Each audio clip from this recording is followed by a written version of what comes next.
রাজনীতি আমাদের পেশা নয়, রাজনীতিকে আমরা কর্তব্য হিসাবে নিয়েছি।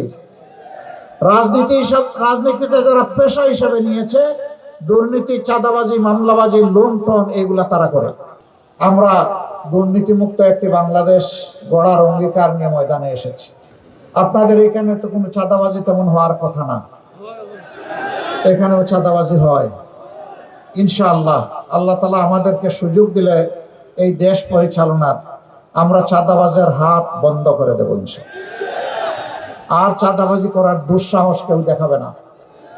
ব্যবসায়ী রাতের ঘুম হারাম হবে না।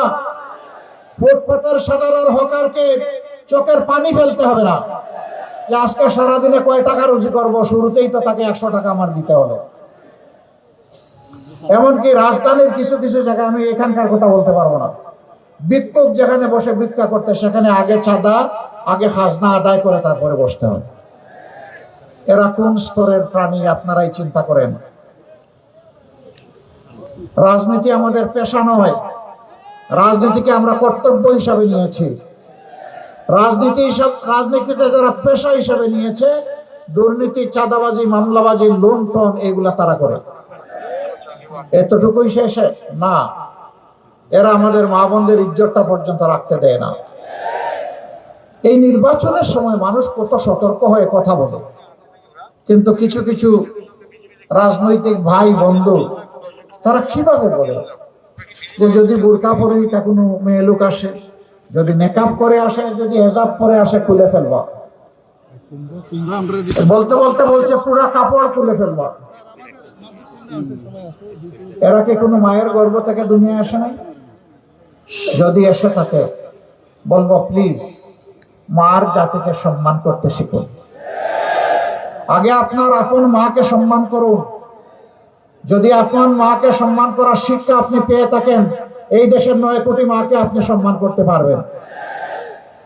আর নিজের মাকেই যদি সম্মান করার শিক্ষা না পেয়ে থাকেন, দুর্ভাগ্য আপনার। আমরা এই ভাই বন্ধুদেরকে বলবো প্লিজ এই অপকর্ম থেকে বিরত থাকুন। যদি আপনারা বিরত না থাকেন, ভয় ভীতি প্রদর্শন করেন, গায়ে হাত তোলেন, কাপড় দিয়ে টান দেন, আমরা বলে দিচ্ছি অনেক সহ্য করেছি, অনেক হয়ে গেছে, প্রয়োজনে জীবন দিব, কিন্তু মায়ের ইজ্জত কাউকে কেড়ে নিতে আর দেয়া হবে না ইনশাআল্লাহ।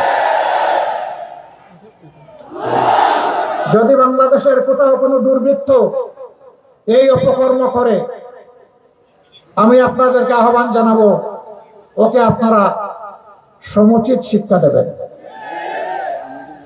এরপরে পুলিশের হাতে তুলে দিবেন। এর জন্য কেউ যদি আপনাদের বিরুদ্ধে মামলা করতে চায়, বলবেন মামলা আমার বিরুদ্ধে করার জন্য।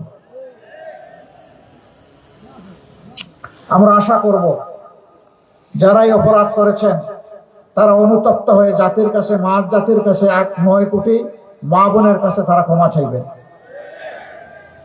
সম্মানিত ভাইরা, আমাদের অঙ্গীকার খুবই স্পষ্ট। আমরা ন্যায় বিচার সমাজে কায়েম করার পক্ষে। আল্লাহর হুকুমের কথা বলেছেন হযরতুল আল্লাম আমাদের বানিয়াচং আজমিরগঞ্জের, যিনি ইনশাআল্লাহ সংসদ সদস্য পদ প্রার্থী, আব্দুল বাসিত আজাদ সাহেব, আমরা সেই আদল এবং ইহসান সমাজে কায়েম করতে চাই।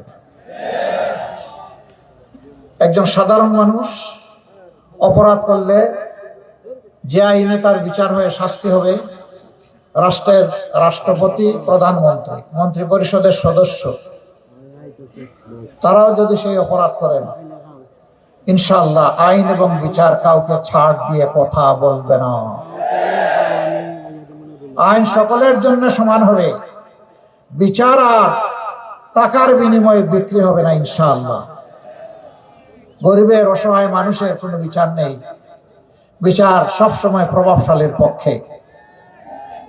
এই বিচার ইনশাআল্লাহ আল্লাহ আমাদেরকে সুযোগ দিলে আমরা অচল করে দেব, এই বিচার আর চলবে না।